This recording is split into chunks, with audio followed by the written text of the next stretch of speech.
नमस्कार। एक बार फिर से आप सभी का स्वागत है हमारे यूट्यूब चैनल पर।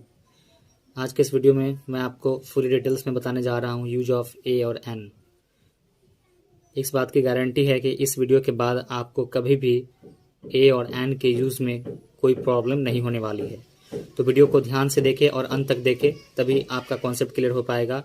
और प्लीज़ वीडियो को देखने के बाद चैनल को सब्सक्राइब करें, बेल आइकन को प्रेस ज़रूर कर दें और कमेंट एंड वीडियो को लाइक करना ना भूलें।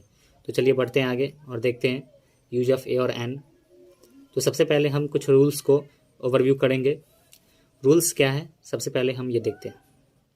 यूज ऑफ ए और एन, सबसे फर्स्ट रूल है ए का प्रयोग कॉन्सोनेंट साउंड के पहले होता है। ए का प्रयोग कॉन्सोनेंट साउंड के पहले होता है।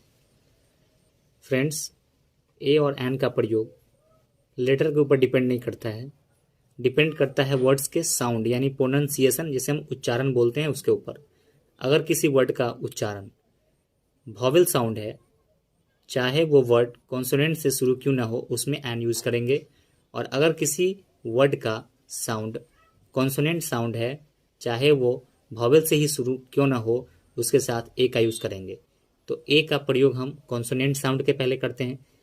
आगे मैं आपको ये बताऊंगा कॉन्सोनेंट एंड वॉवेल साउंड का मतलब क्या है। ए का प्रयोग कॉन्सोनेंट साउंड के पहले होता है।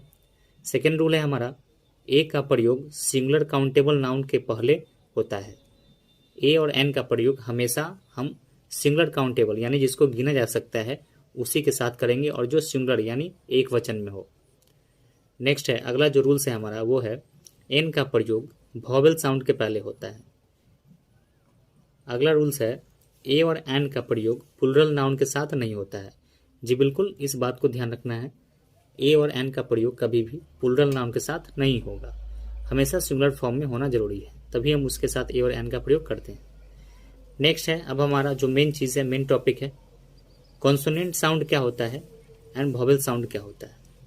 तो फ्रेंड्स, जब भी कोई वर्ड हमारे सामने आता है, उसको जब हम बोलते हैं तो एक साउंड प्रोड्यूस होता है, जिसको हम साउंड कहते हैं, जिसको हम उच्चारण कहते हैं। कॉन्सोनेंट साउंड का मतलब है कि दिए गए वर्ड का उच्चारण अगर क से लेकर ज्ञ के बीच में आता है तो उसे हम कॉन्सोनेंट साउंड बोलते हैं, और इसके साथ हमेशा हम यूज करेंगे ए का। अगर वहीं दूसरी तरफ अगर वॉवेल साउंड का उच्चारण आता है, मतलब अगर उस शब्द को उच्चारण करने में अ से लेकर अ तक का अक्षर आता है, तो वो हमारा होगा वॉवेल साउंड, और उसमें हमेशा हम एन का यूज करेंगे। एग्जाम्पल के तौर पे अगर मैं आपको बताऊं तो जैसे हम लोग बोलते हैं आवर, HOUR, तो इसमें कॉन्सोनेंट साउंड से स्टार्ट होता है ये, लेकिन इसका जो उच्चारण है वो होता है आवर, अ से शुरू होता है। तो इसलिए हमेशा आवर के साथ एन यूज किया जाता है, क्योंकि स्टार्ट तो कॉन्सोनेंट साउंड के कॉन्सोनेंट लेटर से हो रहा है, लेकिन इसका साउंड जो है, इसका ओवरऑल जो प्रोनाउंसिएशन है वो क्या है, वॉवेल है, इसलिए इसमें एन का यूज किया जाता है। वहीं अगर मैं बोलूँ यूनिक, यूनिक एक ऐसा वर्ड है जिसका स्टार्टिंग जो लेटर है वो है वॉवेल, लेकिन इसका जो प्रोनाउंसिएशन होता है वो कॉन्सोनेंट साउंड है। यूनिक ऐसे लिखाया जाता है। तो प्रोनाउंसिएशन यानी उच्चारण जो इसका कॉन्सोनेंट है, कॉन्सोनेंट साउंड प्रोड्यूस करता है, लेकिन जो लेटर है वो वॉवेल है। तो हमें लेटर को नहीं देखना है, हमें इसके साउंड को देखना है, उच्चारण को देखना है। तो इसलिए हमेशा यूनिक में ए यूज होगा, ए यूनिक, एन यूनिक नहीं, ए यूनिक। तो उम्मीद करता हूँ आपको समझ में आ गया होगा कि ए कहाँ यूज होगा और एन कहाँ यूज होगा।